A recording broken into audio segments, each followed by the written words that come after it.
Well, good morning, everyone. Good afternoon, and perhaps even good evening. Thank you so much for dropping by and joining my 20,000 subscriber celebration stream. The Sacred Sage is here. Congratulations on your YouTube banner. It's one of those things. I know it's fiddly. One of those things. The Brian is here. The Kemi is here. You're very welcome about the boost thing. I'm really glad that it is helpful. I will let them know. There's also the Yoshi is here. There is also the Camilla, of course, and there is so many other people. Vince, for example, who left a like. Thank you so much.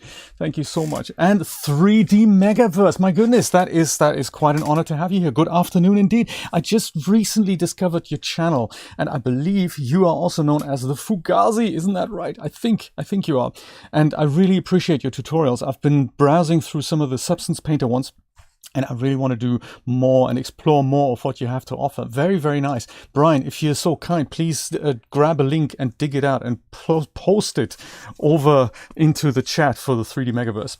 That is true. I like it. The Fugazi. Awesome. Hey, thank you so much for being here. It is quite impressive to have that many subscribers on my channel. And it didn't quite ring true to me until Brian said it yesterday. So I quickly changed my plans. I was going to do a Substance Painter body painting session this morning, and then I thought, do you know what, we can do that any day of the week. Instead, let's build a little physics animation in Blender. And I woke up this morning and I thought, hey, maybe that is a great idea. So I did a bit of practice. I've put this together in about like half an hour or so, excluding the camera animation that took 2 more minutes. So this is what I'd like to do. The concept is we have, I don't know if we need 20,000 balls, but like a number of balls that go and fall into something, and we can follow them along with the camera. And then over at the bottom, we don't so much have something like that. We have something like a jar in which, the jar kind of fills up, and there's at one point there's kind of the 20,000 line, and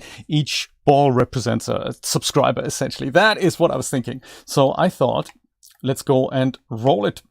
Sacred Sage, thank you so much for becoming a channel member. This is what it looks like. It's not actually all that difficult. I'll let it run quite a few times, and I'll show you the camera animation that I have planned as well. Thank you for being an official member of the Star Crew. Woohoo!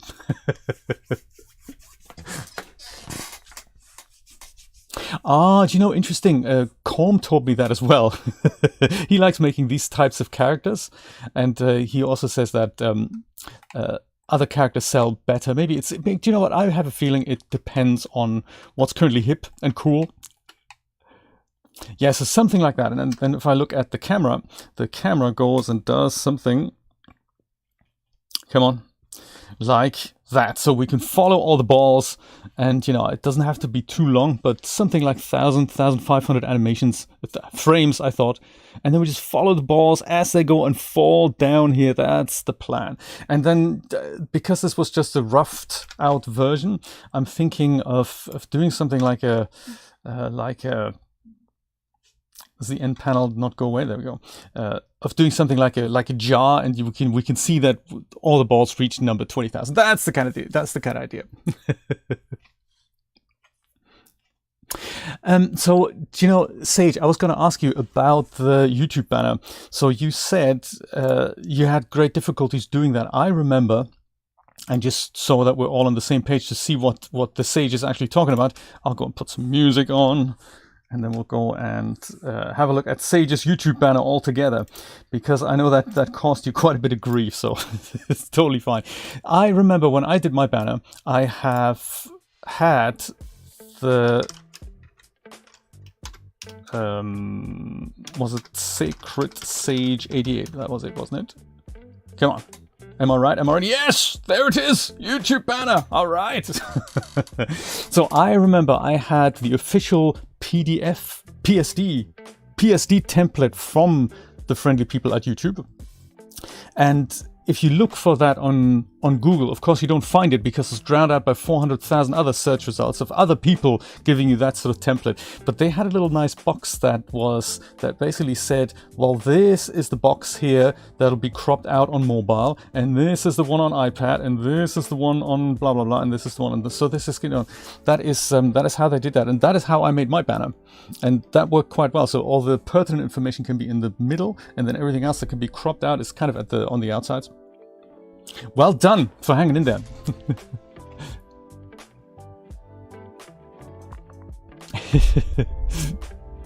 Mr. Neville is here. Hello, welcome. There we go.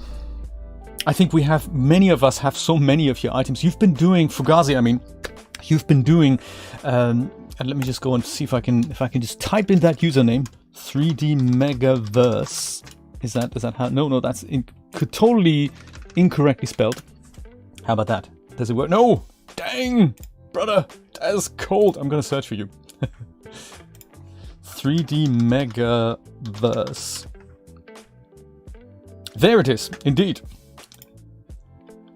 And you have that little man explaining things on the thumbnail, so very recognizable.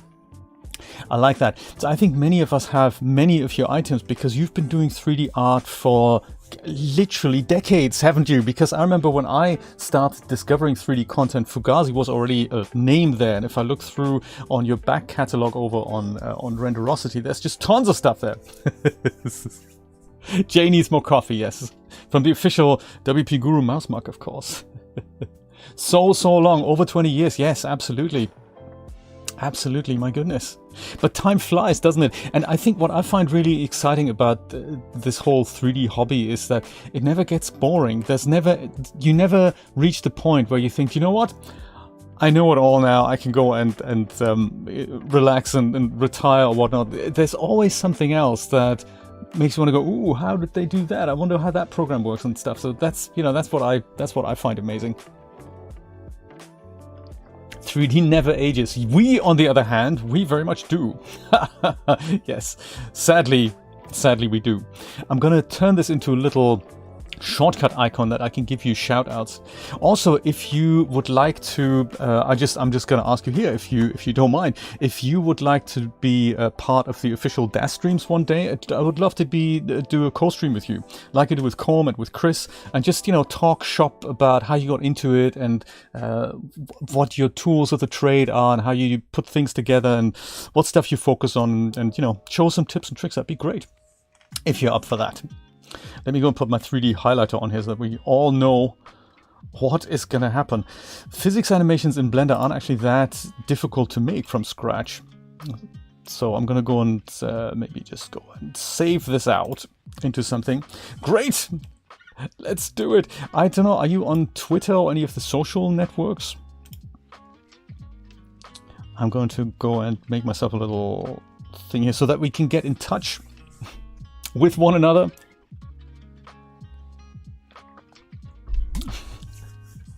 Such wisdom, absolutely. The days drag, but the weeks, months, and years seem to rush by. It's a bit like this old saying that they say when you visit a place for a day, you can write a book about it. If you visit for a week, you can write a letter about it. And if you live there, you can write maybe a sentence. It's a bit like that with 3D, isn't it? Is it? I can't tell.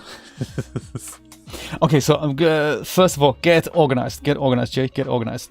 Maybe with, put it on Dropbox, that's a good idea. Put it on Blender, make a new folder here, and call it 20K Physics Animation. I like it. In here, of course, we have probably one thing called blend files, just so that we know what's going down. I'm going to put this in as a bookmark here. Put that right at the top of the stack. You can actually go down and then it appears at the top. It's kind of cool. So ball physics test, that's just going to be the one little thing I'm going to go and start from scratch. So I don't know how well 20,000 balls are going to hold up, but let's start making this receptacle at the top there where the balls kind of fall in. So we're not going to use the default cube. Sorry, buddy. You're going to come back later. And I think I might start with kind of a round thing and a hole in the middle. I think that's what I'm going to try. So perhaps UV sphere, icosphere, UV sphere. UV sphere is good. GZ1, don't know about the full size yet. In edit mode, I think I'm going to, I'm going to go into wire shaded and just take the top half off. Like so. Well, almost, but not quite. Like this, I was thinking. Like this. Like that. That'll be good. And I'll go and remove all of that. Perfect. that is almost all I need to do here. Maybe just a couple of faces at the bottom here. Take all those out as well. And that'll be our hole at the bottom. So all the balls need to kind of fall in here. That's the plan. And maybe all I need to do is maybe at the top here, I want to make this thing a little wider perhaps.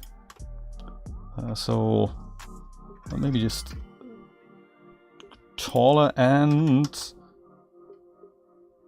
wider like that, just so that we can chuck a lot of balls in there. I'm thinking that should suffice. I'm thinking.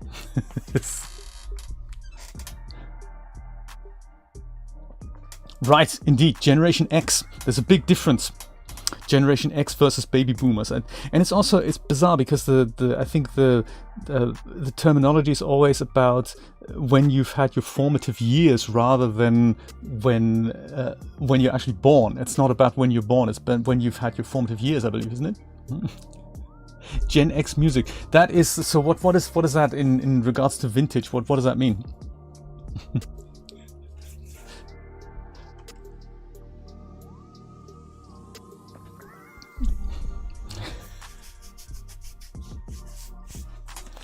Kemi, how's the air conditioning issue coming on? That's really all I want to do. I'm going to go and make this double-sided with the solidify modifier. That's the plan at least. And make that maybe 0.05. That's good. Let's go apply it. And then, so that I can add a subdivision surface modifier later, I'm going to go and add just one edge loop up here and one at the bottom here. So just so that doesn't collapse here. Oh. So, got to be pixel perfect here when you select that. Man, dude. Okay, we can put one here. That's fine. But mainly, I was going to put one at the top here. Like that, exactly. And then one, maybe two actually. Like that, and then we go put another one into kind of here. Like that. Ding, perfect.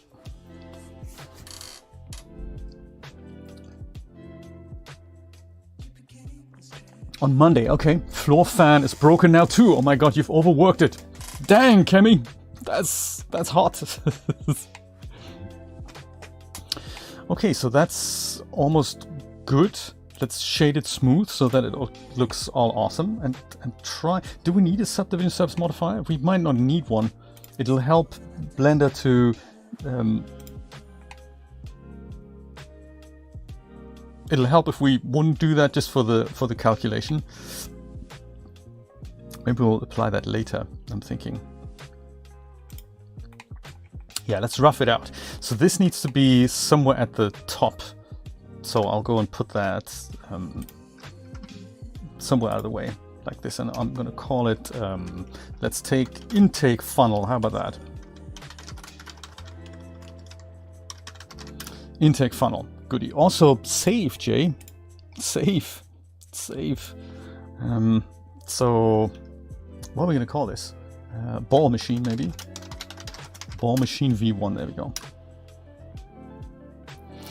So I'll also need something similar, which will be the receptacle for all the balls. So that's probably a cylinder, I'm thinking, with kind of a rounded bottom. Looks a bit like a beaker type thing. I'm thinking. Like that, GZ1. I don't think it has to be quite that. Doesn't really need to be. I've ruined it now, haven't I? It doesn't need to be all that detailed, actually. I'm not very good at modeling in Blender, so I don't know all that much about it, I gotta say. This is probably enough. GZ1, GZ1. And we might, the origin might go to the 3D cursor like so. And then we say S and Z, make it a little just larger, because it's like it's massive, isn't it? So it'll be massive and a little fatter maybe, and then we have something like, you know, so let's say let's say 20,000 is kind of in the middle, or should it be kind of here? No, 20,000 is going to be kind of here. Let's say this is the whole thing I want to fill up, so maybe make it a little fatter too, like so. Depends on how big the balls are going to be. I'll call this one receptacle. There. Okay, and I think that, whoops, Control A, all transformations, and then at the top here, I'm going to go and grab that face. That's the plan. I'm going to go and inset that so that we have something like that, and then I go and say E, extrude, and GZ all the way to the kind of to the bottom here, something like that. Whoops. There. So now it's double-sided. It has thickness already. It's kind of ready to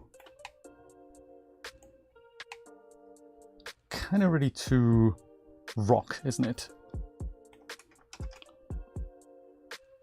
Put that in here, and then put those two in there as well. So and just make sure that geometry holds up. And the same here. There. That should work if I put a subdivision surface modifier on it. Oh no, hang on. Haha, totally forgot it. As I said, I'm not very good at modeling in Blender. We need another one here to hold that in place, and maybe another one down here, like so. Haha. Let's see if that does the trick.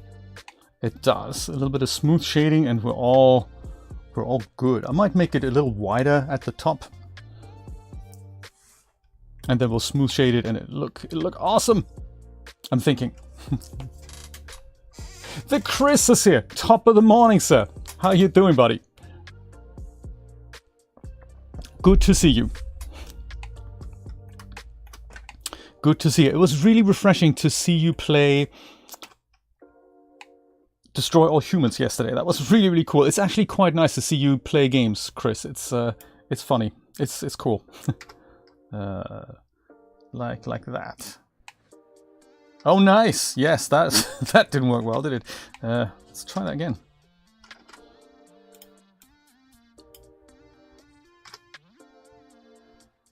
It's more like a waste paper basket now. There. We like. It's good. It's good. Is the bottom face, could that do with going down a little bit more now that I see it from here?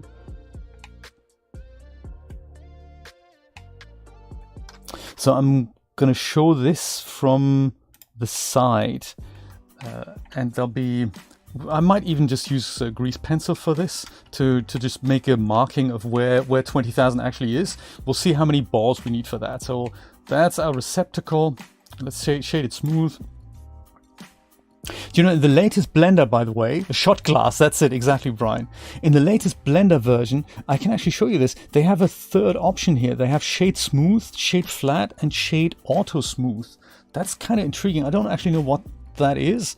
Maybe it depends on the angle, that you can just leave it on auto smooth all the time. I don't know. Coming soon in Blender 3.3. They also had another thing that I thought was interesting. They had under File Import, they have both Obj Importer. So I don't know if you know this, but the Obj Importer as well as Exporter, they've been rewritten in Blender 3.1, 2. I don't remember when that came in, but in Blender 3.3 they have both the old one and the new one. And it's kind of funny to import something with the old one and wait like 5 or 10 seconds until your object appears. And then you use the new one and it's basically there immediately. So very interesting. Don't know what they've done under the hood, but it was rather rad, I can tell you that. So the dimensions of these objects, they're not quite correct yet. I'm going to move this over here because I'd like for us to follow the camera quite a way. And we can put this kind of over here when we're done, make it larger and put all the little spheres on the top there. But I would like to have something like a path, like a curve, like basically like a half cylinder, like a pipe that goes and follows the balls. So I'm going to build that now from a cylinder. And in my mesh together example, it was just a straight one, and I'm thinking I'm going to go and curve it. The best thing to do that is with a path, of course, and then extrude the path, but I have no idea how to do that, so I'm going to just use a cylinder for that. I hope that's okay. Yes, oh my god, I looked at it yesterday. That looked so cool. They have it's yes, I have it. In fact, let me just show you that. That was just so cool. For anyone who hasn't seen it yesterday on the stream, it was just so exciting to play with that. And literally, I tried to make hair, and of course it didn't work on the stream, and the moment the stream was over, it totally worked. So it's maybe I can show you what I didn't get to show you yesterday. And the model, the Einar model, my god, that's just a whole different ballgame. And it was all in Eevee. It was like frightening when I switched it over into the render shaded viewport, and I was thinking, ooh, that looks seriously rad. Oh, right, okay, you did the path extrude in Blender this morning. Maybe you can help me out. Maybe we can learn something together, because I have no idea how to do it. So yes, the hair. Let me just go and put like an UV sphere in here. GZ1. So what didn't work yesterday, let's see if it works today. So they reckon you have to select an object. And you can probably shade it smooth as well. These are the options here: shade smooth, shade flat, and shade auto smooth. You think, that's interesting. Maybe we'll use auto smooth. As Blender totally crashes. Graphics Studio, thank you so much for subscribing. I appreciate that. I need to get to 25,000 so for the next celebration stream. Very nice, very nice. And the Neko is here. Wonderful to see you. Mr. Neko is currently trying out the education version of ZBrush. Good luck with it. It's a great program. Here, this is how you do it. Curve, empty hair, and you have to have an object selected that does that, and then it'll go and create this thing here. Underneath your object, it'll get you this little, whatever it's called here, the curves thing, and you can rename it hair, or you can call it the hair, the mustache, whatever you want to call it, but that's just the empty container. So that can now hold the hair. So with this selected, you can go over here and switch into sculpt mode, which is not the sculpt mode that we know from, like, you know, vertex sculpt mode. This is now the hair sculpt mode, and it has a funky little menu on the side that lets you add things. And when you go and paint, you go and paint hair on your object, which is seriously rad. And then you can go and use multiple hairs. So I like the approach because it doesn't just give you guide hair. So this is essentially already the full geometry. It's a totally different ballgame. Yeah, so you put that in, and then you have these tools like, you know, make the density, make it more, or make it less. I think with control you make it, or shift even, you make it less. Or is it alt even? Maybe you don't make it less. Maybe that's just, you just make it denser. There's also the slide menu. So you can slide hairs around, like so, if you think they should be in a different position. You can do that. And this is just the alpha version, so this isn't even the real version yet. So very cool. They have shown, or Andy has shown, some modifiers that you can use. They're not currently built into Blender because they're still working on how to essentially best make that happen. You can pinch them together like this kind of clumping hair. Very cool. But yeah, on Einar it looks literally the best. Snake hook. Oh yeah, snake hook. You can go and grab some hairs that you can pull out and literally make funky little mustaches with it. And you can drag it as much as you want. So hours of fun. Long flowing hair, funky mustaches that come out like that. Ah, man, with the Wacom tablet, hours of fun. Puff things out. Oh yeah, then you can delete stuff if you think there shouldn't be that much more stuff here. Yes, the new curve tools. Very exciting stuff. Grow and shrink, what do we do here? Grow is that. Make it longer. Shrink, is it shift? No, is it control? It's control. It's too cool, I gotta tell you. And the way this so Kemi was asking yesterday, how responsive is this? And it's a bliss. So I suppose it's an alpha version right now, so it'll probably depend on the object that you're placing this on. So I tried this with the DAS character yesterday and the performance wasn't so good, but on a sphere like this it's fairly good. Also with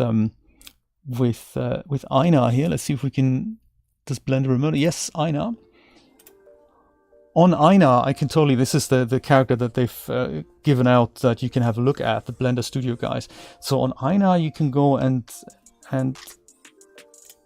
is this here? This is kind of the top bit. So there's several layers. There's hair, eyebrows, and hair in the ears and stuff. But if we use this, and then I go into sculpt mode,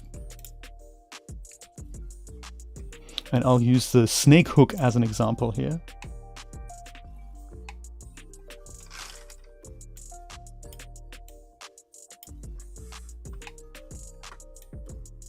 Oh, maybe that wasn't. Oh, this is not selected. There we go. It was masked off. So that is fairly cool. Let me try this on the mustache actually, and give him, you know, wispier there. I think F makes this larger. Let's try it on the mustache.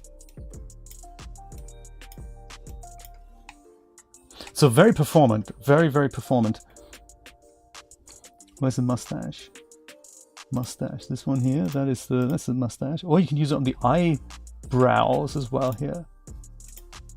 Yeah, let's do that, eyebrows. Give him old man eyebrows. Oop, I'm still in sculpt mode, sorry, I need to go over here and select that, then go back into the sculpt mode for that object. Do that. Oh, it also works with symmetry, by the way, and in a kind of a unique way, like you'd expect sculpting mode to work in symmetry. So rather than with vertex tools where you only have, where it has to be the same amount of vertices left and right, so it has to be exact symmetry.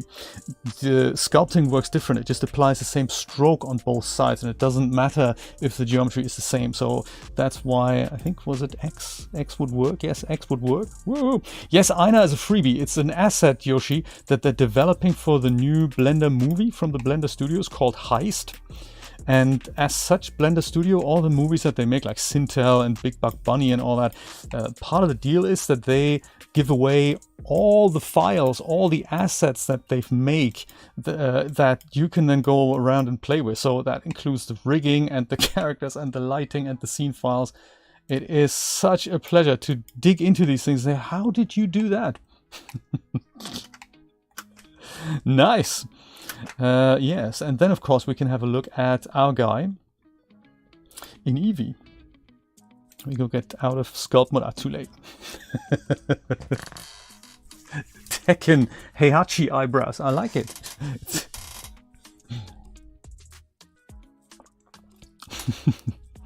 This takes a little bit of time for Eevee to calculate the shaders, but looks seriously good. Let me go back to object mode and I'll go and say control space while you hover into this. I'm going to switch these things off.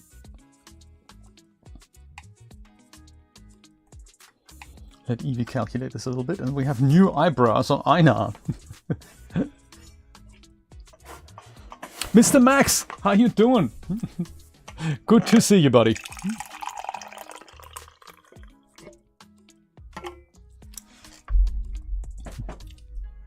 Please do, Brian. That is a great idea. Maybe you do that. I make a DAS character out of it. That is a great idea because he has that really cool face, and the texture that comes with him is also very nice. I don't know why it takes so long to calculate. I suppose it's just, you know, shaders being built under the hood. I thought at first they didn't include them in the project, but they have. It's just you just have to wait a while for it to do its thing. Maybe while this is doing that, let's go and try to build that path for our balls. That is always nice. There we go. It's all coming together slowly but surely. Is that all already? I don't know. It could be. It could be that Blender's still working on it. So yeah, hair tools coming to Blender 3.3. Awesome stuff. And once again, this is an Eevee render. This is not... is she now? This is not a Cycles render. That's even more impressive. Very, very cool. Also quite funky the way they've set up the light here. I'm always interested in stuff like that when you have a look and say, well, where are my lights? Are they somewhere here? I can't see them. I can't see them, but they were here a minute ago. I swear they were.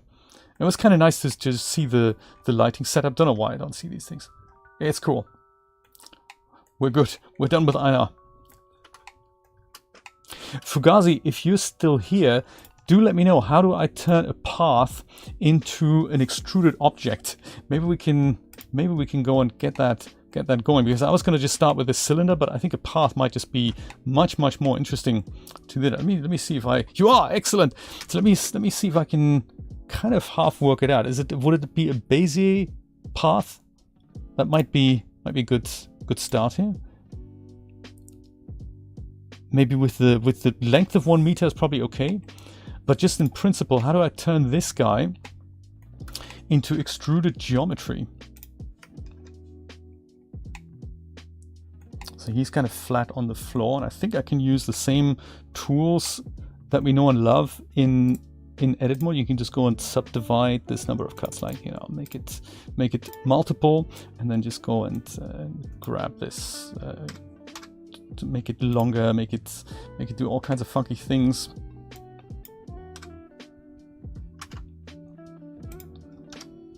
Rotate around. Let's say this is our path.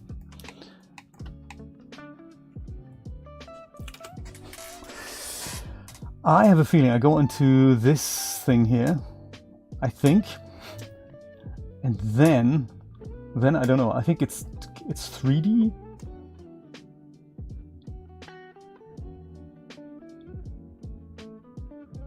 And then I don't actually know.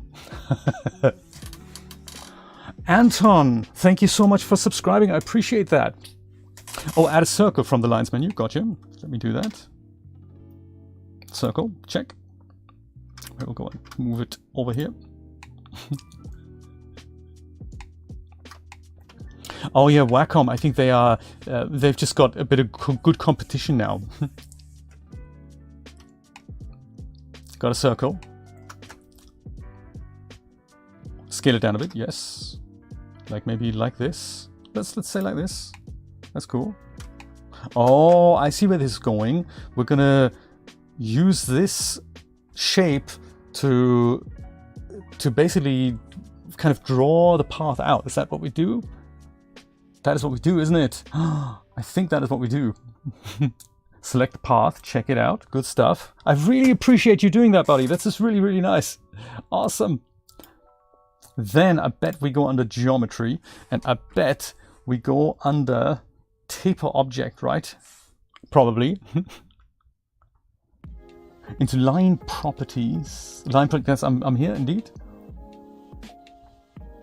Could it be bevel? I don't know. It could be taper object. Not taper. No. Let's not use taper. Could be object here. Bevel. Profile. Could be. With that object, that's possible. Profile. No. Profile. But object, right? Yes. Object. Then we go and select our circle, and boom! Oh my! We have pipe. Haha. Hey, that was already the magic ingredient. Indeed. And now it's a matter of setting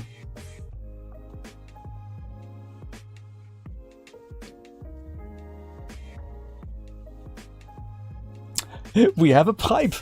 How do we cut the pipe in half? I have a feeling there was a way to tell it not to use a full circle, or would I just use a different object, just use a half circle? change the object, that will change the extrusion type. And then we're good. Cut the circle. Easy! It's what fascinates me about 3D is that once you understand this way of thinking behind it, all the other things make perfect sense. But if you don't know how to think, it'll be really difficult. So like if I go and say, just grab those things. Maybe that's a bit too much. Just take that thing away. No, I meant like maybe like that. No. That's not what I do. The circle keeps filling itself. That's not what I mean. I mean, it's because segment doesn't segment. No. Yes, there we go. Segment goes away. That would be a good path. And just make it do that. And funny enough, live, I can see what this thing is doing. That is just so cool. Is this fun or what? This is so cool. And then what were to happen if I do it properly next time? If I go and rotate this around maybe like Y? If I rotate the object, does the extrusion change? No, the extrusion stays the same. So I can go and mess now with the rotation of this object. So RX maybe, and just turn it into the pipe thing that I want. Oh, now comes the fun part. Modeling a path. Oh. Let's see if I can. So this is another thing that I find valuable.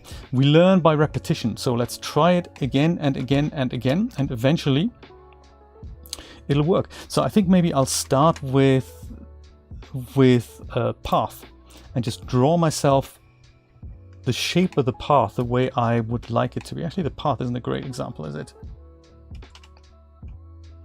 I mean, it has these things here.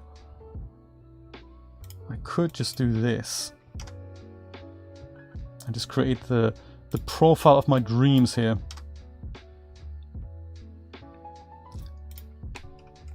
Path should also work. Now we need... so this is kind of my extrusion profile here. Move you over here. And then I'll go and say, I'll make another path. And that I'll now go and dude, maybe I'll even go and get rid of that. Dude, can't I? Vertex, yes, perfect. So I basically have a single vertex left. But the good thing is I could just go and extrude this now the way I'd like to move my path. So just E, move it, E, move it, E, move it. I think I'm doing it wrong because every time I do that, I think it goes the wrong way. That was not good. Let me try that again.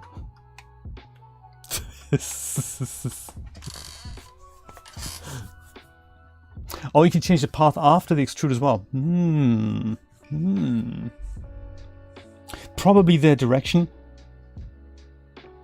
I think so too. So if I say E and move it this way, then, oh yes, actually, yes, that is my problem. So let me try this one. E, yes, now it works. E, go that way. And then just extrude and rotate as well, so.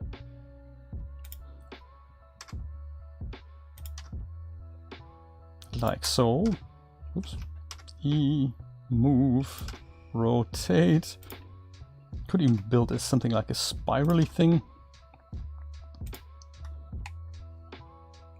Oh yeah, my goodness, I was it is acknowledging I didn't take care of my flatness here. I just seem to have moved it around, so that was unintended, but hey, maybe it's good for funky results. I don't know. We need to. Why don't we put variation in there? I don't really mind.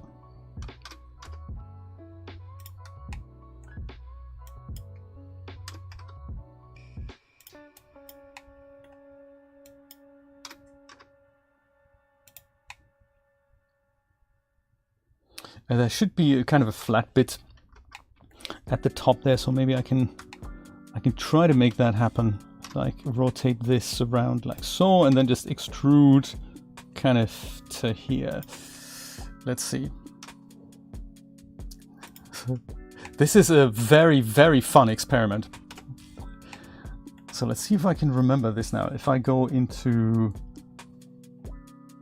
bevel, object, use my that, then we have pipe. It's the wrong way around, but that's okay. It's also not quite, it's not quite the direction that I had intended it to be. But I think we can work with that.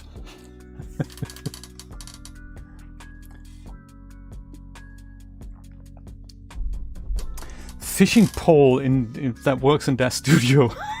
I'll do it for 498. Yes, I think so too. Do you know what? It's I approach this like playing a video game. You never quite know what comes out, but in that respect, it's also, therein lies the fun, doesn't it? There has to be a cheaper way to make a fishing pole.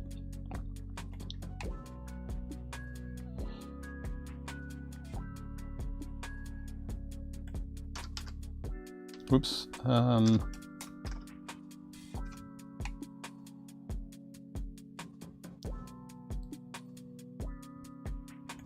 Let's see if I go and use this guy and just make the edges a bit higher. That'll work, right? Whoops.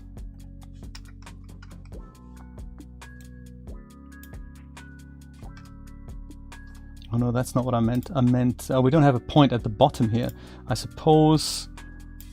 Can we subdivide this? Yes, we can. Fantastic. So do that. Funny thing that you can do all these things with. That you can do the stuff that you do with vertex tools also with paths. So paths are really, I'm not very familiar with them. But hey, you can learn anything and everything if you just put your mind to it. So I might just draw this again. I'm okay with the outline here almost. Ish. It's not very parallel. Not very symmetrical.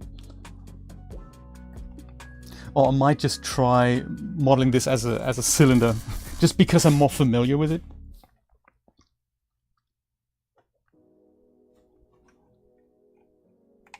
Maybe I'll do that. Maybe I'll need to do a bit more practice on the path. So thank you so much for letting me know, Fugazi. I really appreciate that. I think I might do it as just as a cylinder for now, just because I think I'm more familiar with those vertex tools. So let me see what happens when I do that. So that'll be just a cylinder, and we say RX90, and we probably don't. Oh, I've ruined it, haven't I? I've been meaning to take the edge caps off. Let me do that again. Cylinder, and then here we don't want to fill that with anything, so nothing. And then we say RX90, perfect. And then I might just cut it in half already and say edges. No, don't do that. There we go. Take the edges away. Vertices. No, not vertices. I meant faces, actually. Sorry. There we go. And that's kind of good, isn't it? GZ1. Have I done that already? I think I have. It doesn't matter that much. Okay, now let's go and build this guy out.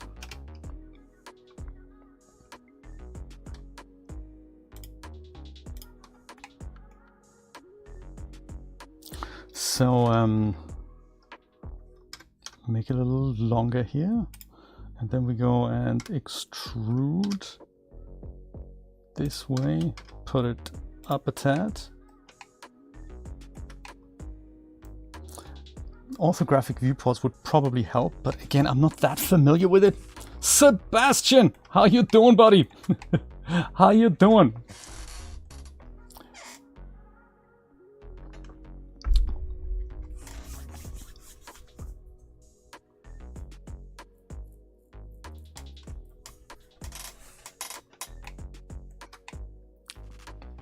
Sebastian was very kind. He offered to translate my book for me. That is a serious undertaking. So if you don't get through this, Sebastian, don't worry about it. Thank you so much for the offer. But if you do feel the spirit and you do want to do it, go for it. No worries at all. You have my blessing, of course. It's a very, very kind offer. I appreciate that. I'm going to try and make this guy curve around. So I'll go and say E, enter, and then I'll say just G Shift Z to do, no, GY to do that. And then just go RZ and do something like that. Oh yeah, I see. That is not, that is problematic.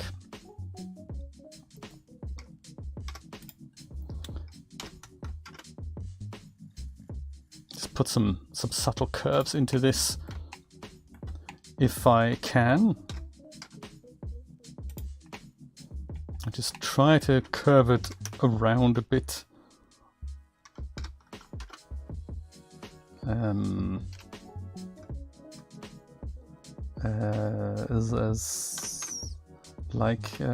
Like, oh, come on. Kind of like this, and then rotate around like so again. And then we go and do kind of that. I should really use orthographic viewports for this. That would make my life so much easier. And then I don't have to enter those directions there anymore.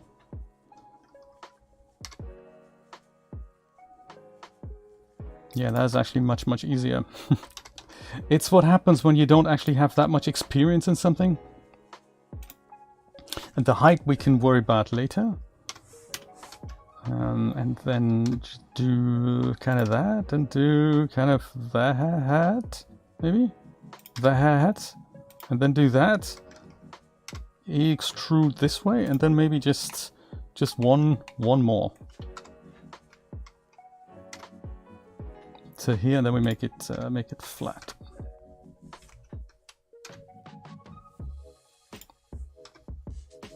There, bit of an interesting shape then. And height-wise, I haven't quite thought about all this. Just make this a little higher this way, and then this a little higher that way, and then this a little higher that way. Just so that we have a bit of profile here, so that the balls can roll like so. Okay, this is going to be not so much cylinder. This is going to be our like ball ramp, maybe. Let's call it that. By the time we add a bit of smoothing modifier to it, it'll be all nice. I think it's not quite deep enough. So with the physics, the balls are gonna go all over the place. I think I might just add a little bit of height to the side of it. Let me try that. Like that, and also maybe like that, indeed. And I'll say E and just go up somewhat. Like so. That'll do. That'll do. The Mech Twin is here. How you doing? And Vince, thank you so much for leaving a like, going away and coming back. I appreciate that. Very good to see you all.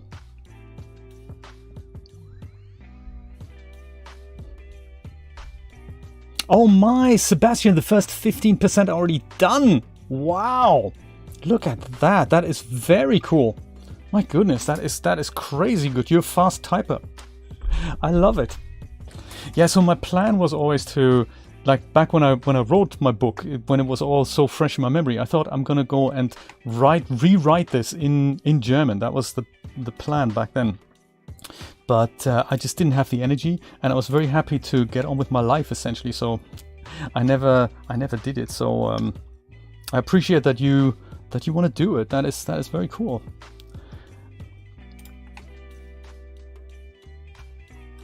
And so ideally we go into something like this maybe. That might even be a bit more I might just turn this down a bit. So this is where the balls are going to fall in. We're going to follow them with the camera and then they all fall into here. This is going to be a glass container and we're going to see this being filled up. And it's all going to look dramatic because we're going to go and follow this all with the camera. But that's the plan for now. If it's going to work out that way, well, we'll see. I think we're probably going to be okay. They're probably going to come out there with a bit of, you know, schmackes, I would imagine.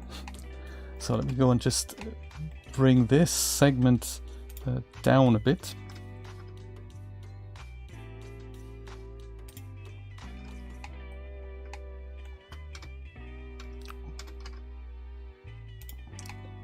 As Jay spends way too much time on details, as always.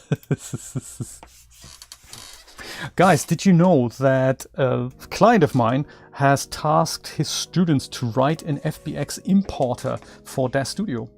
True story. There's a beta version available. I think they wanted to put it onto GitHub. It's supposed to be an open source project and they're still putting the finishing touches on it, but I've seen it in action. It works much better than the one that that is natively integrated into their studio. I've been meaning to try it out, but I've just not had the chance to do it yet. I'm gonna go and fill this thing up here. So we can do this. Yes, I'm really excited about this and see. I want to see that in action.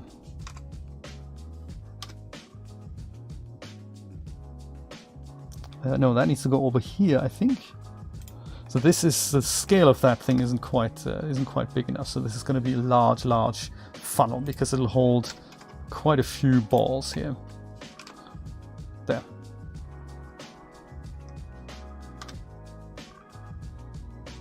Yeah, we want them to all fall in here.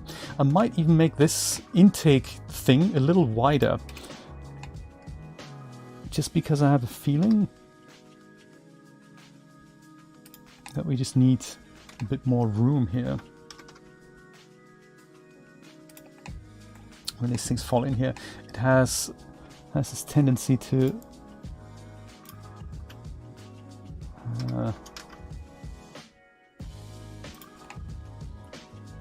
lose balls, I think, depending on how many we put in here. So if the hole is small enough, it's probably going to be okay. Okay, let's go and save it, and let's see if an initial ball physics thing is gonna work the way I expect it. So I think first, let's try this with a sphere. Icosphere should be okay. UV sphere might be, maybe UV sphere actually. UV sphere and then slightly less things here. And slightly less things here. Like, you know, UV sphere. Let's try that. Let's try that. And then also make it a bit smaller, so like that.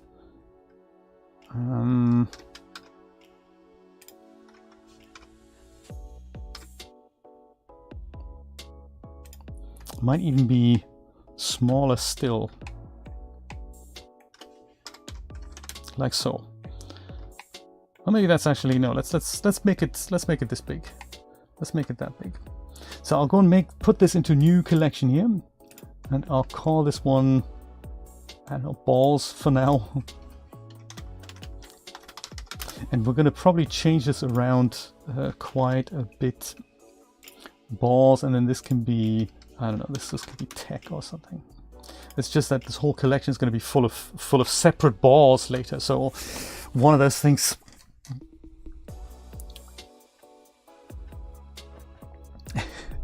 Let's make the cup on the ground the shape of the WP Guru logo. I was thinking I can put a WP Guru logo on the balls here.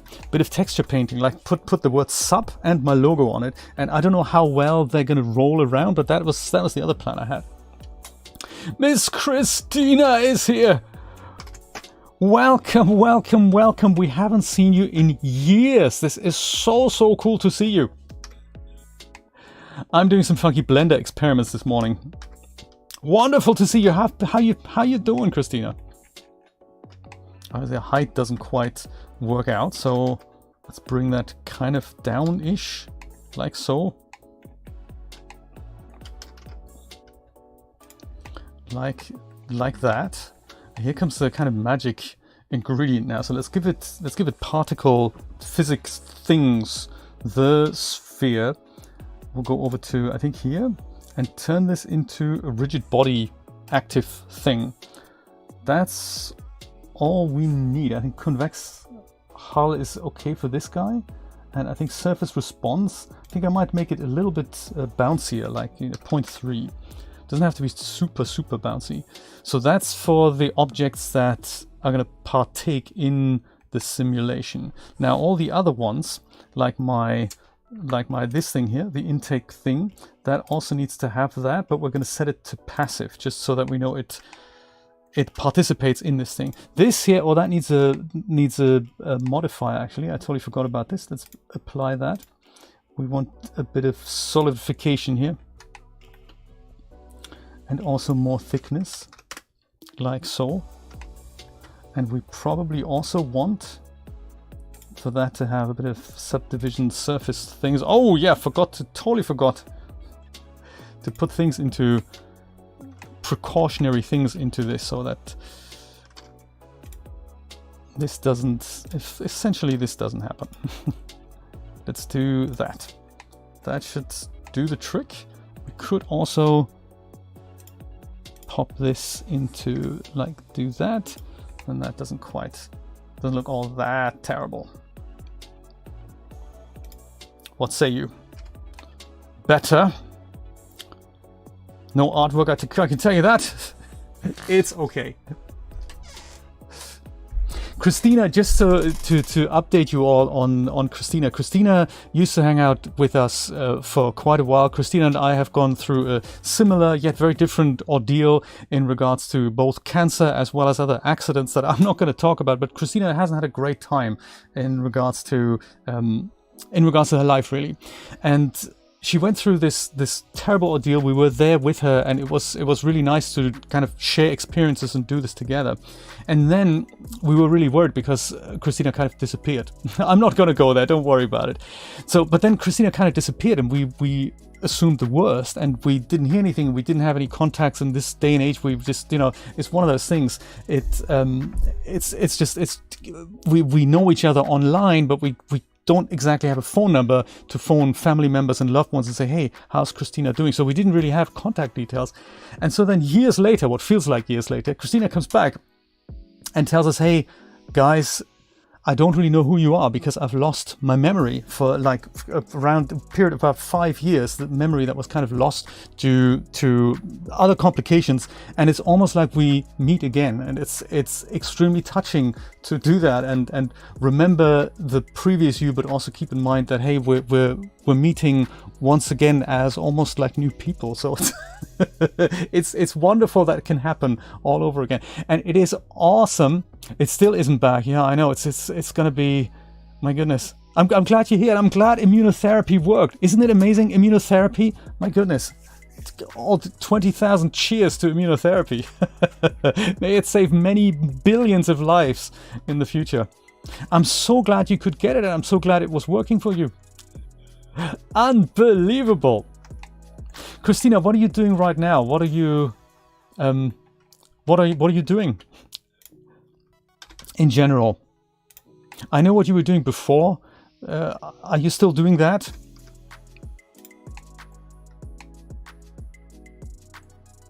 Okay, we have that. Subdivision is good. I'm not going to apply any of these things yet, just because I might make some changes here. But I'll go and give this guy the physics thing. So rigid body, and just make it passive so that it's doing its thing. Oh yeah, and one other thing is the shape here. This is going to be important. Convex hull isn't going to work. I'm going to need to change this to mesh. I think I need to do that for this guy as well, the intake thing. So mesh, because otherwise it just uses the bounding box and it doesn't acknowledge the hollowness of it. And I need to do the same thing on the receptacle here. So rigid body, it's going to be passive, and it's going to be mesh. So it'll be detrimental to performance, but it is important to do that. So now, of course, if I go and let this one little thing go through. I might also give this a few viewport colors just so that we see that we separate this a little better here. Viewport color, maybe you can be like that, and then you can be, I don't know, you can be like that, and you can be like, you know, like that, and then the ball here, that can be a little red here. Just preview color so that we know what's coming up. So let's see, I hit space. Oh no, actually, maybe, yeah, it could be. Space will work. Is it working? It's coming out. Oh no, it's falling. Dude, what are you doing? That totally didn't work. Why did that not work? Maybe I need to just extrude this part a little bit down here so that there's a little bit of guidance of this thing coming out. Yeah, it just jumps over. Okay, fine. So we need to guide this guy a little bit better. No worries. We can do that.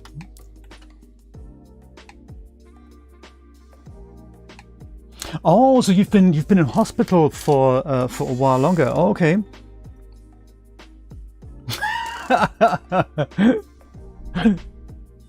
Isn't that cool?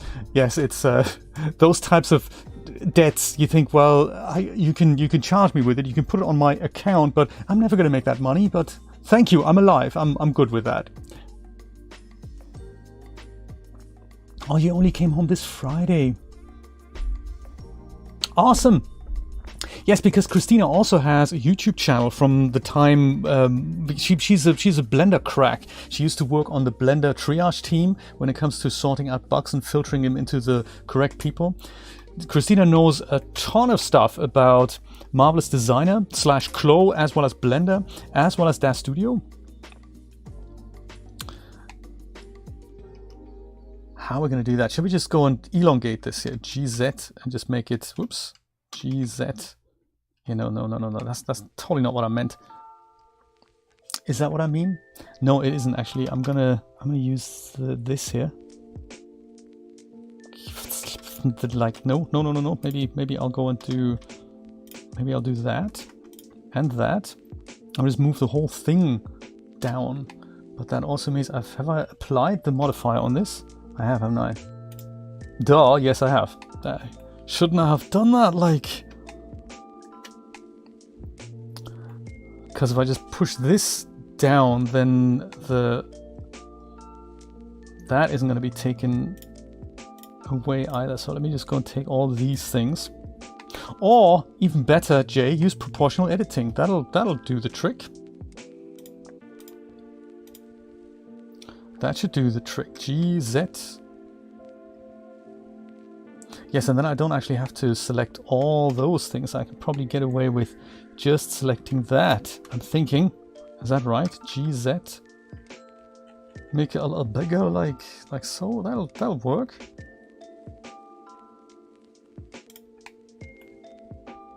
Yeah, that doesn't really look like what I wanted it to look anymore.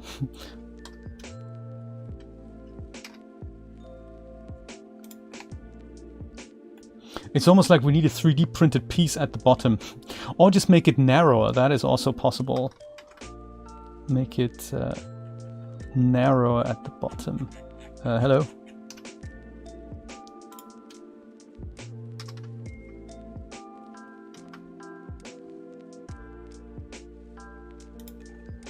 That might work.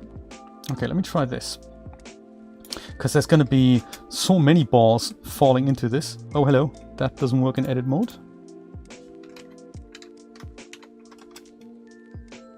Will you stay in the part? Yes, that'll work. Ah, man. And then he just lurks there, so the profile isn't correct. I need you to roll, buddy, with what in Germany what we know as Schmackes, you know. Okay, fine. We can work with that. It's almost like we need to put this whole thing needs to just be tilted a bit more, and then I'll lift this up. Oh, we can work with that. We can work with that.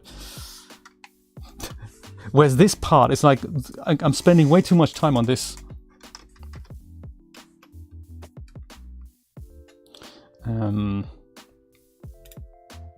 Let's just use proportional editing for that. Circle is so large, it's probably on the outside of my selection area here.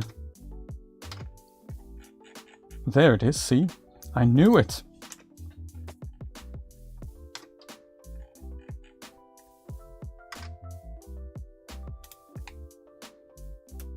Yeah, so I think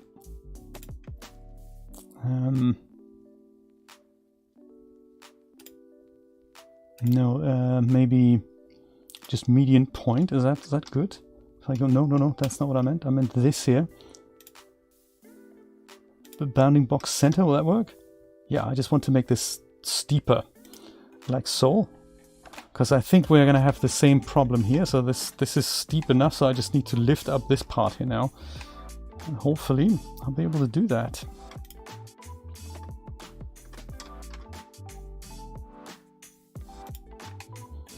And then move this away for a sec. Use that and make that kind of taller here. When I said I'm not very good at modeling, I did mean that. RX. Trying to make this a little straight and just give it more oomph as the balls go through there. Maybe that'll work. I have a feeling they're gonna come out of the tube here, so I might have to make this a bit higher.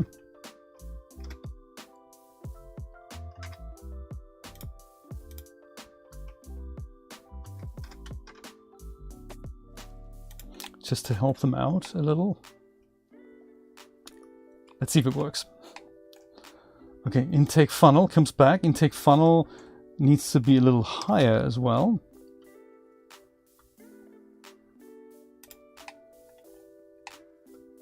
And can also probably go a little bit over here. And then the ball itself can also be higher. That should, maybe that'll work.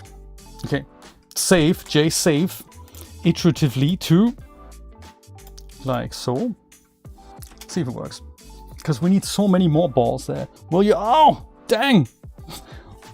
Did it work? I mean, it landed in the pot at the bottom there, but did it really, did it go through the path? It didn't, did it? It just fell down. Dang. Why? What was the problem? Then you go and you bounce over here. So you're not quite falling into the thing enough as I thought you might have to. So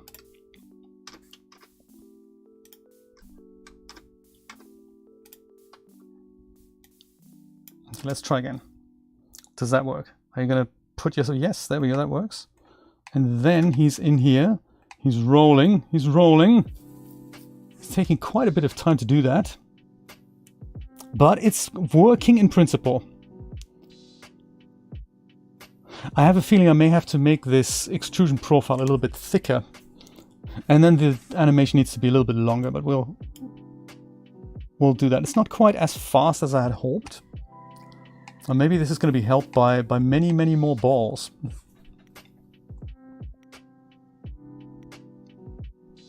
It's certainly working in principle. I do appreciate that. There it goes, finally. Let me make the animation a little bit longer. And like maybe 400 400 frames. I think that I have to do that on the scene properties, rigid world body. There we go. This is where you assign stuff like how long you want the animation to be calculated for. So maybe we'll say 400, and same here. So 400, just so that this is all going to be in cache. And then if that works, then we should be able to just. It's not as fast as I thought it should be. Should the ball be heavier, you think? There we go. And then it lands in the pot down there. So I have a feeling to show really what I wanted to show. That ball needs to be smaller, and this thing needs to be much larger. This might also need to be thicker. I might have to apply the modifiers that I've got on here. I might leave that to the very end. Or I just, you know, play the animation twice as fast. I could do that as well. Maybe I'll do that. Let's see what happens with multiple balls. So remember, the idea that I had here at the bottom was that these balls, they all fall in here, and there should be like thousands of them, essentially representing 20,000 subscribers, and they fill up this bucket thing here, and eventually we have kind of a line here that says 20,000, and that's until, you know, that's until the balls go there. That's kind of the plan. Solidify to make it thicker. I think it already has a solidify modifier on it. It's just not quite thick enough. I think there's a subdivision as well as a solidify on there. So yeah, let's make it thicker. And we'll see how that fares. And I think we'll make the ball a bit smaller as well. And then we're going to duplicate it lots of times. Let's make it half the size. Here it is.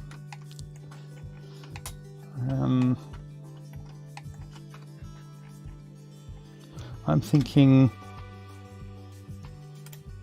if we just try, I think 2000 is already a lot of balls, but let's try it. So this, if we're happy with the physics properties here, and it's super easy to recreate that, I might actually just go and duplicate this, like, you know, the backup sphere. Whoops. Let's call this one the backup sphere. A backup sphere, and it's not going to participate in anything, but this real sphere here, let's go and add an array modifier to it. That was a bevel modifier, wasn't it? That's totally not what I meant. I meant the array modifier. And it goes maybe 0.2 steps into this direction, into X. And we'll say, so if we say 20,000, I have, Neville, thank you so much for keeping track of my saving habits. Yes, I definitely saved. Let's see, so 5 by 4 is 20, so 50 by 40, that's 2000. That's a good number. I don't know if we can simulate that much, but that would be the idea. So if we say 5 down here, and then 4 the other way, can we even do 50? Or 50 is going to be tragic. 10 is probably gonna, that's workable. 15 even. 15 this way. Good, let's try that, and we add another array modifier to this, and that is going to go into the Y direction, like that way, and maybe like, you know, maybe like that way. 10. That's 150. Put it neatly in the middle here. Nothing can go wrong. Does it need to fly through a burning hoop? Perhaps, Brian. And then the third time in the Z, exactly. Oh, can I all do it on the same modifier? No, it needs to be a different one, doesn't it? So now we add one, another one. And that's going to be in the Z. And that gives us a stack of them. Haha! Let's say, I don't know, maybe that. Let's see if we can animate or calculate all those. I have a feeling maybe I want to make it a square, so maybe 15 this way. This might not be the best idea. I might leave it as a block here. Let's do that. And we can always make them bigger. We can add to them, but you know, this is a good thing to start. Let me go and save this before we turn these into independent geometry, because that's what we have to do, otherwise they don't simulate as individual balls. So before split, I'll say. Oh my god, wish me luck. So I'll go and if I run it now, the whole thing is just going to fall down as one big cube here. That is not what we want. That is not what we want. So I'll go and apply each of these modifiers. Like that, and like that. And now they're technically also one large object, so I need to go and split these guys now by loose parts. And that'll create, this is partly why I added a new collection here, that they're all doing that in one collection. Okay, this could be problematic. But let's see. So the whole thing takes forever to calculate, man. And this is just with how many objects do we have now? I can't tell. Not all that many, I can tell you that. What could possibly go wrong? For starters, there's too many balls for the cup. The cup's gonna overflow. We don't have a ground either. I just realized.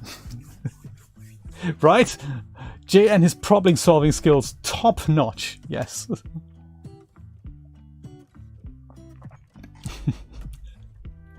Yeah, so I think something that'll really help is make him less high poly.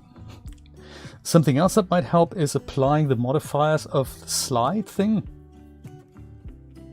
The good thing is once it's calculated, it'll just, you know, display whatever it does. But running that calculation is going to take a little bit of time. How is the best 3D maker girl today? Indeed. Right, indeed, Fugazi. I totally agree. And Trader, welcome. Good to see you, buddy. Good to see you. Welcome to the 20,000 subscriber celebration stream where Jay looks at a screen where nothing much happens. Is it also, do I still have that other instance of Blender up? No. This is usually where I open up another program and do other things. So the plan would be to have the camera follow all this. So we don't just want to look at it like that. We want to go and have the camera literally follow the balls falling into this thing and then just go and go with the balls. Sadly, we can't move it while it's calculating.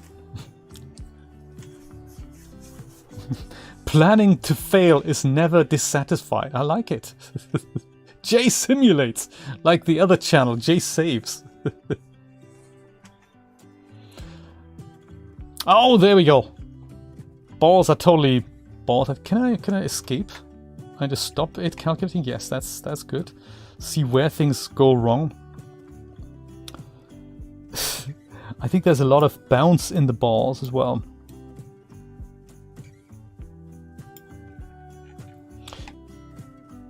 Maybe there's too much bounce in the balls. The next one I'll make it less high poly, and I'll also make it less bouncy maybe. Lots of balls. Yes, they are a bit high poly actually, but yeah. Can I really get away with making them more low poly? Let's try it out.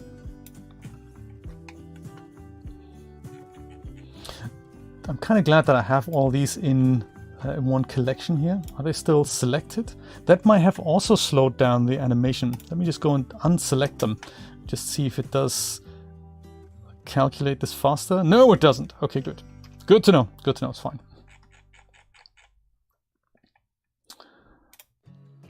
Is there a way to select everything in a collection? That would be nice. I don't know if that feature exists. Like select everything, select objects like this maybe. Yes, there is. Awesome. X, delete. Perfect. Because we have the backup sphere. That is the reason why we have the backup sphere. So we can go and make it. We can't really make it less high poly unless we decimate it. Could do that. Let's let Blender decimate this. Unsubdivide. Yeah, try that. Try something like that. That's just a cube. So maybe we'll try something like that. At least it's still a sphere. Let's do that. Apply that, and then backup sphere is going to be duplicated again.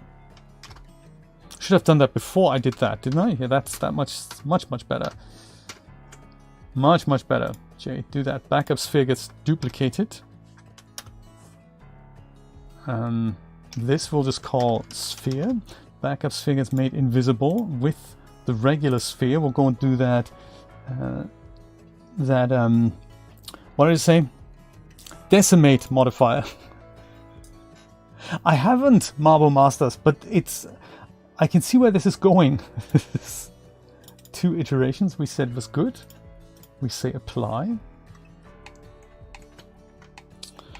And we said bounciness, make that less.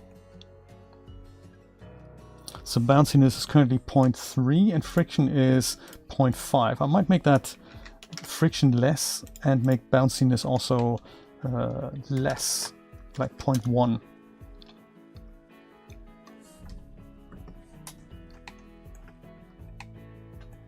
Okay, and now we'll go and do our array modifiers again. Perhaps slightly less also. That might also be important. Array modifier, we'll say 0.1 again. And let's say we make it, let's make it 6 or 8. Let's do 8. Let's try that. 8 this way. And then, oops, what did I do? I meant add another one. Add this one in the Y, 1.2, and nothing in the X. And maybe make that 6. And now we have one more, that's in the Z. Let's say also 8. 0 and then 1.5 maybe there. This is what it looks like now. Should that work?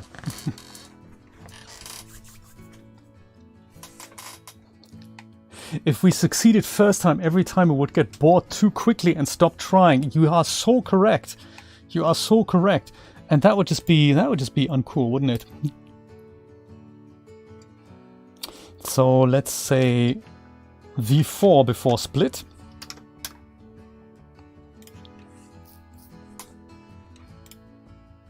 And apply, and apply. I have a feeling this would also be a great use case for geometry nodes, where you basically do all this inside the geometry nodes configuration.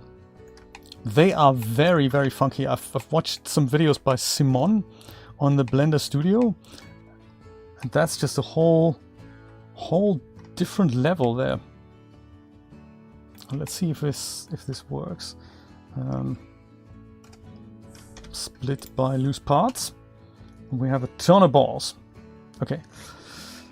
Let's see. Aha, that is much faster already. So it'll be easy to go and whoops. Not what we had expected. Are they more bouncy now? I detect more bounce than I had bargained for. Could be one of those Blender quirks where you actually make a number smaller, but then the effect increases rather than decreases.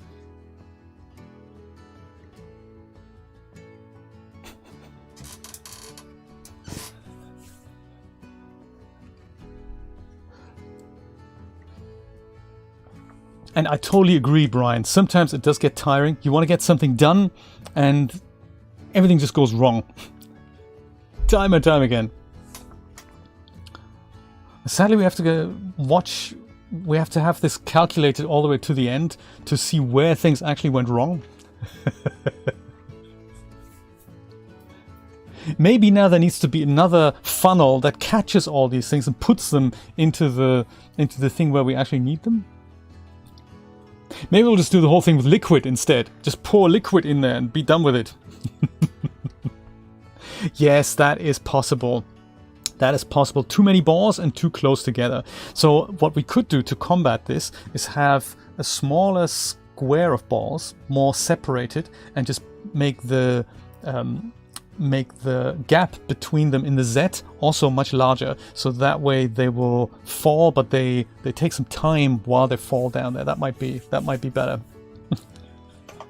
Have a bucket under the whole thing, like, you know, or an emitter. That's actually an even better idea. Don't do what Jay does. Use an emitter, man. That's when you go to things like emitting 400,000 particles. You don't want to stack 60,000 modifiers on top of one another, now do you?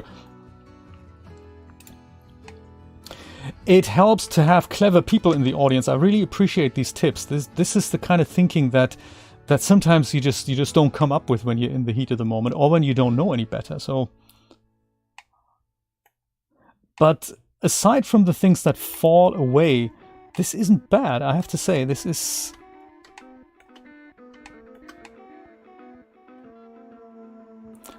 isn't bad. I'm not entirely sure why nothing stays in the bucket here. Because things just appear to be falling. Oh no, it just went through here. So we heard the song yesterday. And I had my doubts about it back then. There, much better. So it certainly all goes in the bucket and it stays in the bucket, but we probably need twice as many balls, I think. Or an emitter, like some clever person suggested earlier. Indeed, indeed, indeed.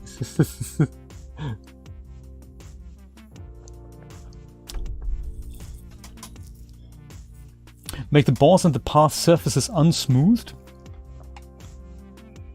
Hey, it works in principle. I'm super chuffed about this. This is really cool. That is nice. I mean,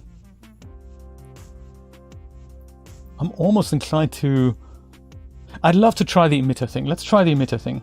I know how a particle emitter works. I've never tried it with larger things like that just come from an object. So that is next gen stuff, you know.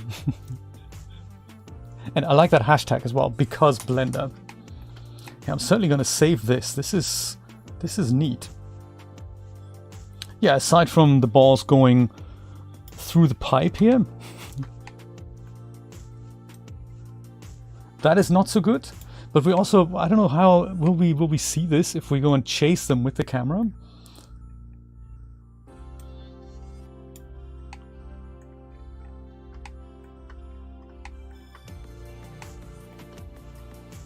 Yeah, I suppose also select objects, put those things back here.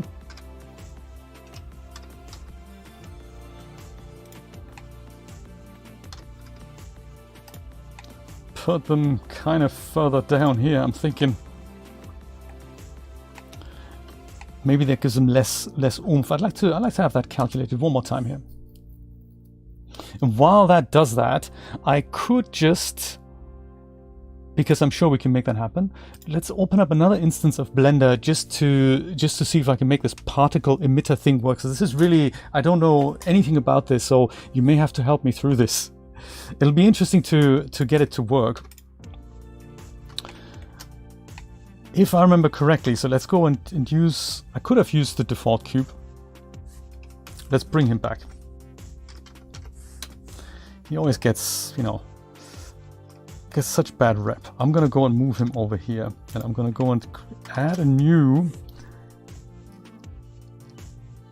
how do I even do that? Do I add like an emitter instance? No, that's not how that works. You do that on this tab here, right? Here even, no, that's not it. Collision cloth and force field, no, that wasn't it either. Emitter, like a particle emitter, isn't it? That we add to it. But how to do that, I'm completely out of my depth when it comes to that. So on the particle tab, that is this, isn't it? This is the particle tab, isn't it? That's physics, particle properties. There we go. Add a particle. Oh, there we go. Emitter, and then perfect. Source. Modifier stack. My God, this is, oh, there we go. Awesome. Great, we've done it already.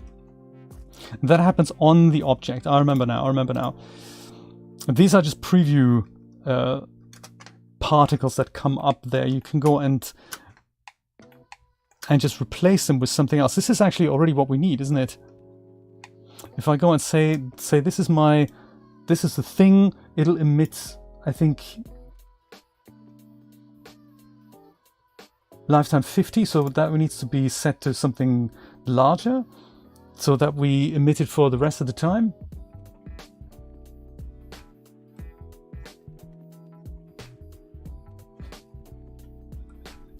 Oh, you suggested that. You were the clever person. See, Kemi, you just know so much more about 3D than I do.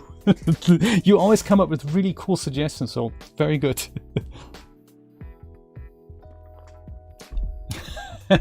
Well, Meg, I have a workaround on that. I was thinking... it's good to know, Fugazi, thank you.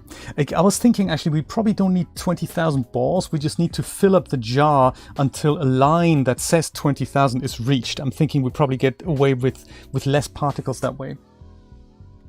So if I go and if I had my if I had a bucket or something underneath it here, could we then catch these things? First of all, we need to have real geometry for that to work. So I might just use an icosphere here, make it a bit smaller, and that can be the thing we're using.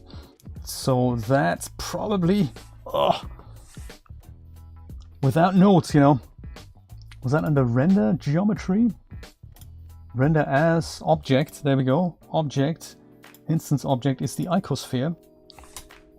And I think then, instead of the halos, I think we're making icospheres now. I think. And judging by how Blender is struggling, yes, we are as well doing that. Oh, there we go. There they are. Those are icospheres. They're just very, very small. It just took him a while to calculate them for the first time. Yeah, so lifetime needs to be a little bit more, and then we need to scale them.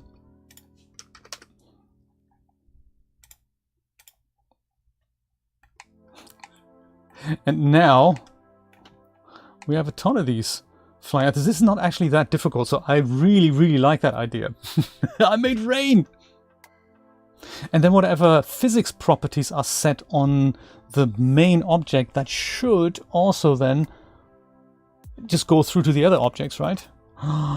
Guys, this is seriously cool. Meanwhile, Blender is playing us this time and time again. Also nice. But also much less nice than we thought. I really like this idea. That is just so cool. Perfect, perfect. I'll go and maybe load this in again. Does revert help there? No, that totally doesn't work. Fine, we're just gonna go and load the previous file. Open recent, that one. Before split. Perfect. And let's just go and remove the modifiers now, because we don't really need them anymore if we're gonna turn this into an emitter thing. The Verizon Cloud, is it not good? There, one guy. One guy, we go and add, let's say, a cube or sphere, it doesn't matter, this is our emitter here.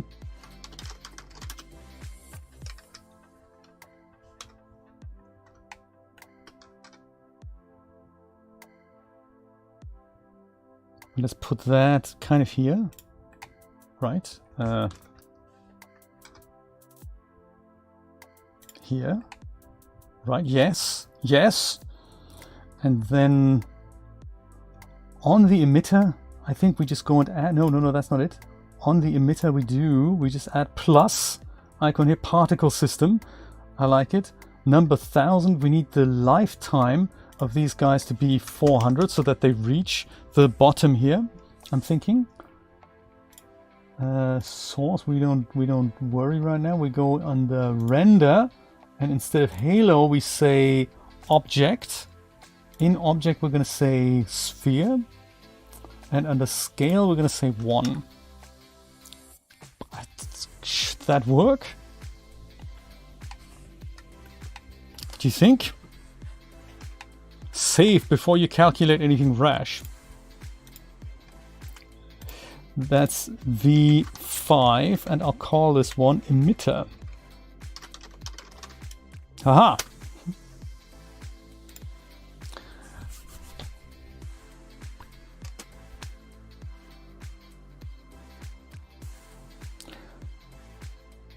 I guess the physics properties do not propagate through to the other objects. That's a shame. But it works in principle. Look, we have all the spheres that we want. They just don't have physics on them. Don't need to set that manually then? Do we think? Global object rotation, object scale. Vertex groups, textures, physics, maybe. Under here. Newtonian. Forces.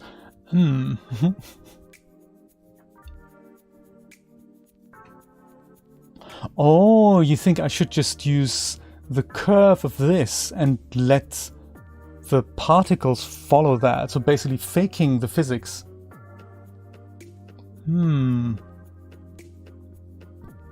That could be. That could be that we just go and put the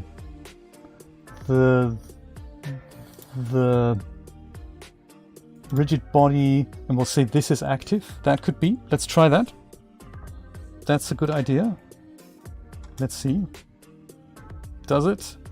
No! Dang! Then it just uses the object. And the object has physics now, the emitter object, but not what it's emitting. That was a good idea though. That's clever. How do I get rid of it?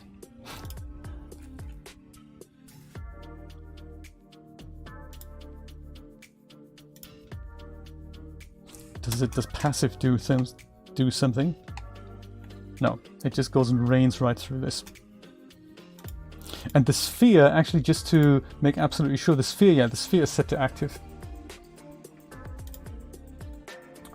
You need coffee. Good to have you, Christina.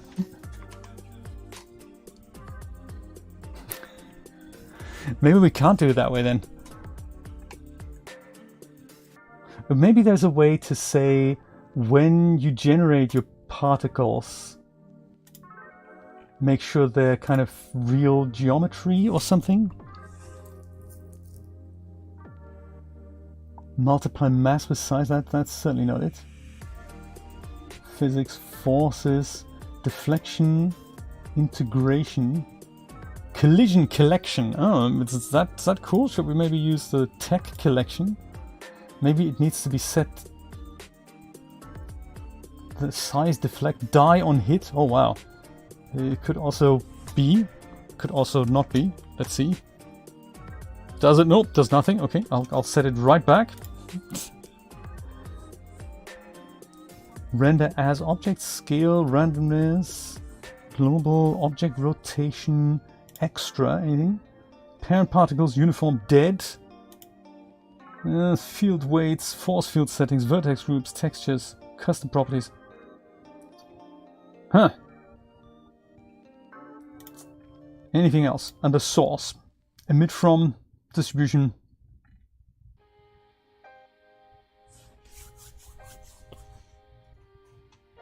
Friction and damping, okay. But how do we... That's under physics, is it? Friction and damping. I remember seeing that somewhere.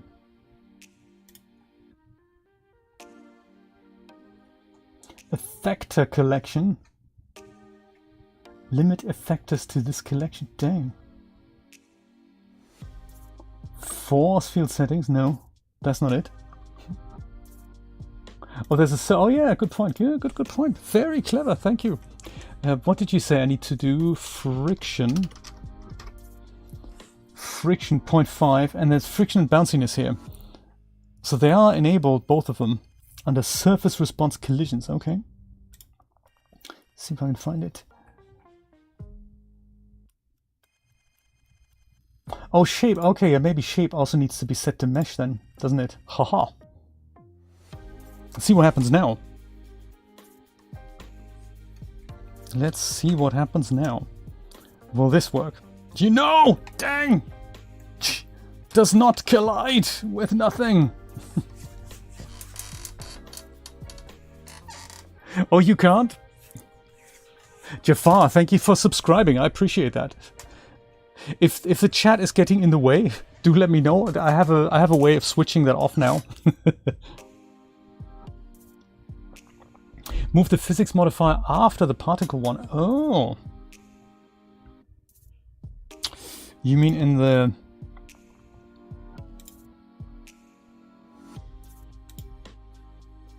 There's only one on here though, isn't there?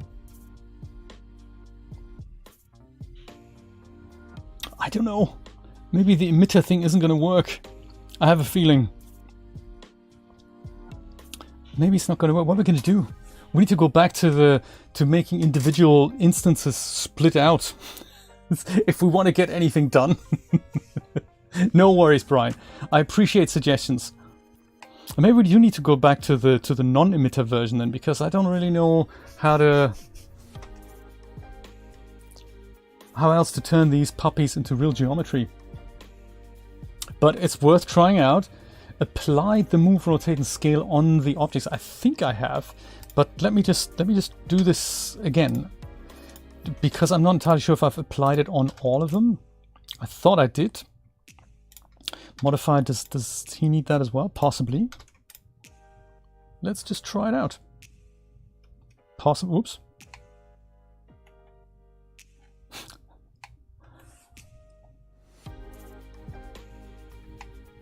Why would that do that? Right? Because maybe it was a good idea not to apply them. Why would that happen, Blender? That makes no sense. All transforms, basically all transforms on everything. How about that? All transforms on everything. But then, why would the emitter now say, oh yeah, actually I'm just going to go and put myself much higher and much further away from where I actually need to be? Because Blender! They snap to the center of the world. There's one sphere that collided with the funnel, and I think it's the one that's the original one. I think that's the only thing that collided with the funnel. Here, this one. At least it's one. Okay, I'm abandoning the emitter idea, guys. Sorry. It's a really good idea, but I think that is just too creepy and suspect for me. It's not working for me. Something to investigate though, because I want to know that as well. Why do the particles emitted by an emitter not collide with the rest of the physics? That is something I want to know too. So it looks like we're kind of stuck with this one then, and we just need to space the particles out a little bit. Thankfully, I can do that here, maybe like with 3. Like, well, that can actually be more. That can be more like 10. Oh, that maybe that's too much. Maybe 5. 5. Let's try that. This here, maybe 3. They might not all fit now. And then same thing here. We'll say 3, and we might make that just less, you know. Yeah, maybe that's enough as a demo. We'll see what happens. We can always stack them in the top higher. That might work. I'll oversave this like V4 before split it. Okay, let's see. Apply, apply, and apply, and then calculate, and also deselect, and fun. Oh, forgot to split them. Dang. Not what we mean. Not gonna fit through the hole. Edit mode. P by loose parts. Ding. And try it again. Okay. See what happens. Calculates relatively fast. 50% of the balls just fly away, which is okay. Mr. Jeremy, how's it going? Not many end up in the container at the bottom, I have to say.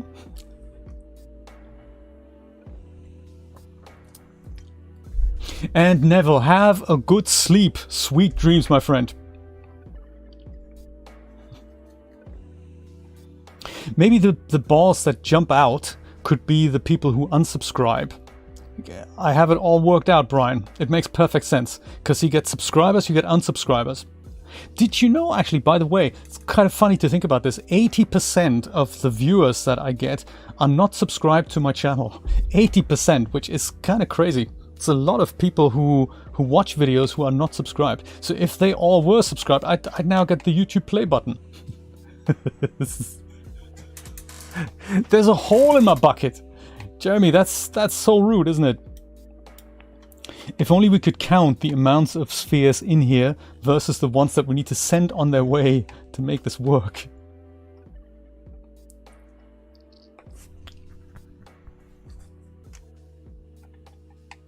Is this an efficient workflow, I wonder? I mean, we could just go and see what happens if we had more spheres. Like, you know, select all objects in here and just say Shift D and just, you know, make more. Nothing can go wrong. We have 3 times the amount of spheres now. Will they all arrive at the bottom? I'm looking forward to it. I think I'm going to go and make a ground as well here. So that probably needs to be like larger and come kind of further over here. And maybe they should also participate in this whole affair. Perhaps we can go and oh yeah, actually do that. Extrude, come up. No, not really. I mean, yeah, maybe.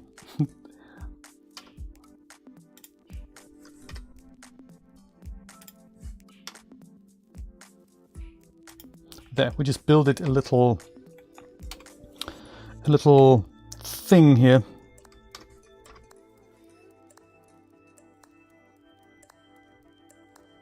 Kind of no Z fighting here. I just want to keep them, and then this plane, like the ground, I'll go and move that up to my tech collection, and that also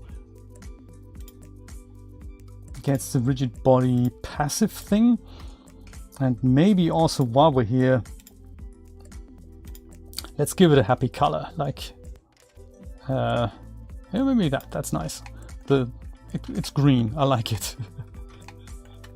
The crossing guards, ragdoll subscribers. I like it.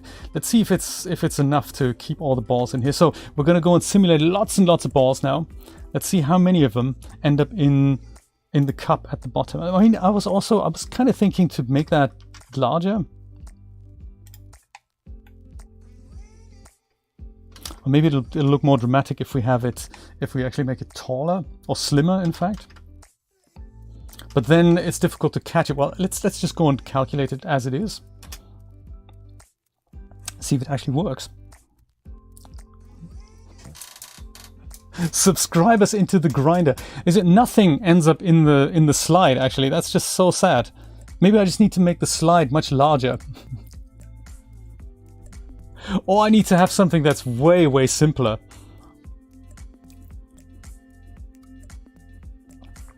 I think the slide will have to be reworked. It is certainly working. I mean, look at that. They're still coming out of the hole. I love to see how many are building up at the top there. Non-subscribers should explode. I like it.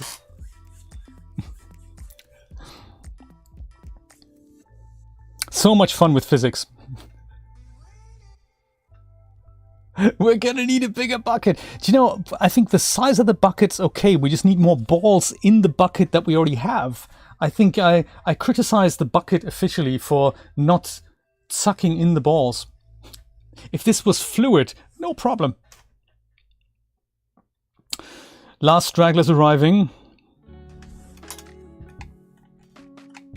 We need to see this from different angles here. So this is all the stuff falling in there. So they fall through quite a lot. So there's not a lot of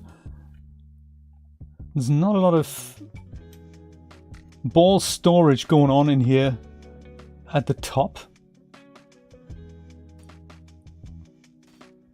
Maybe I should do that. Maybe I should instigate a flap here that just collects these things up here and then it moves. Do you know what I mean? Just collect them in the top here. And can we really simulate 20,000? I mean, we don't. I don't think we need to. Let me try that. That's something that I like to animate quickly, because so this thing that's just suspect to me. I think I'm gonna be very.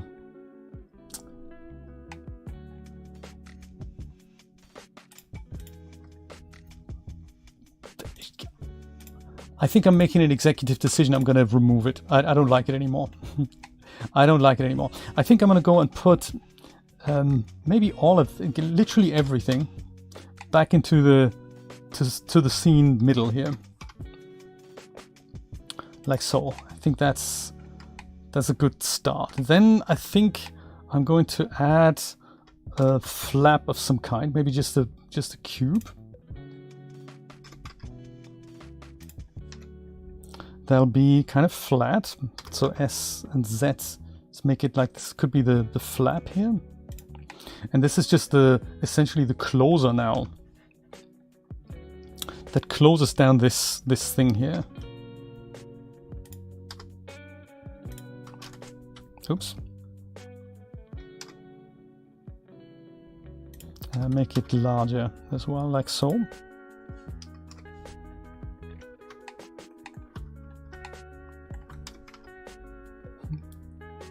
What could be such a fun experiment turns into a total nightmare.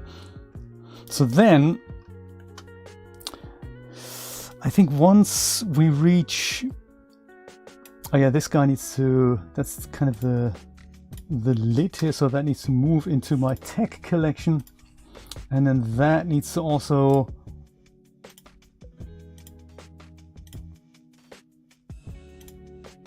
be kind of passive here, I think. Okay, so if I go and run this now, I'm thinking all these things, they should fall into here, and they should kind of stay here, and they should also not jump out. So that's another problem that we have, that this thing appears to not be thick enough to hold all the balls. So they just fall out literally through the cup without me having to have a hole at the bottom. So that doesn't work well, does it? They just all go through this, so that's already not cool. It can't be active because otherwise it'll fall down. That's already uncool. Do I need to, is there something wrong with my thickness of the object? I mean, it's already solid. Do I need to solidify it again? Slow down the simulation. I don't know if that's going to help with the fundamental issue that this thing doesn't actually hold the balls. I don't think that was an issue before, but I guess it is now. Hey, I think we can probably all agree this experiment certainly failed. Osmosis, Brian, maybe. I think we need to rethink this. We totally need to rethink this. What happens if I solidify this again and make it like a massive, like, you know, make it thickness, make it like 0.1. Dude, you're thick, okay? You're thick. You have huge amounts of geometry. Apply, dude.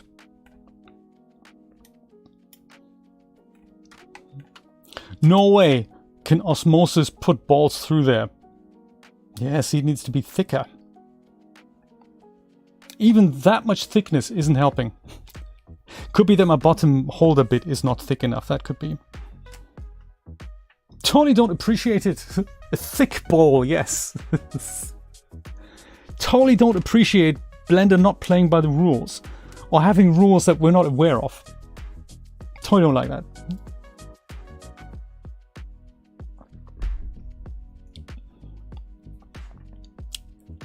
And then, so Sage, you're saying do that and then the ball lands on the number 20k? I don't know. Hey, I'm gonna have fun thinking something out, and I think if I'm up for it, I would go and do more of these sessions on Twitch. So let's say tomorrow 4 p.m. Eastern Standard Time, if you're up for it, join me on the Twitch, and we're gonna either have a different approach to this, or we're gonna do something completely different, because this isn't working out. This is also sadly not working the way I had it in my demo, which I'll show you again in a second, while Blender's doing just, you know, schnick schnack. Here, let me show you my experiment from this morning that I whipped up in literally 1 hour, and that didn't look all that bad, I've got to say. I don't know why it didn't work out as well as I had planned, but hey, practice makes perfect. I've learned a lot in the process though, and that is cool. Open recent. Was it ball physics test? That's the one. Here, look at that. This is how that worked. Did it have to recalculate? There we go. That kind of worked okay. And granted, the path wasn't all that difficult. It was much simpler, and it didn't have a container on the bottom, but we have tons of balls on the bottom. So maybe this is something that we should focus on and just add textures, maybe add more balls to it. For some reason, that just went way easier than what I was trying to do in the stream. I don't really know why, but hey, we've learned a lot. And Mick is here. That is really cool. You need to have words with your boss. Hey, thank you guys for being here. Thank you so much for celebrating the occasion with me. 20,000 people is a ton of people.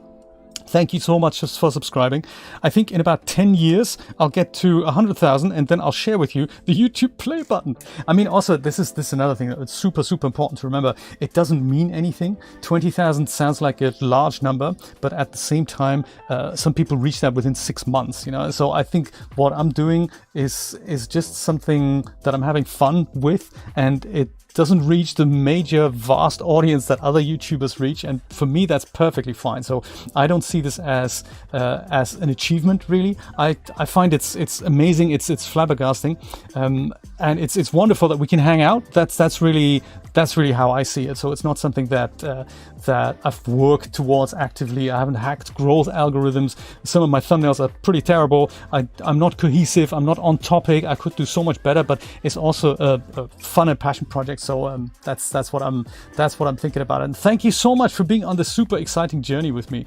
I'll be back next Saturday, 10 a.m. Eastern Standard Time on my channel. I will also be back 4 p.m. Eastern Standard Time on the DAS channel, where I believe my guest is going to be Com Jackson. We're going to talk about custom characters. I think that's the vague plan right now. Join me also perhaps tomorrow at 4 p.m. Eastern Standard Time on Twitch for more Schnick Schnack and 3D Shenanigans. Bye bye, my friends. Have a wonderful weekend. Take care. Bye bye.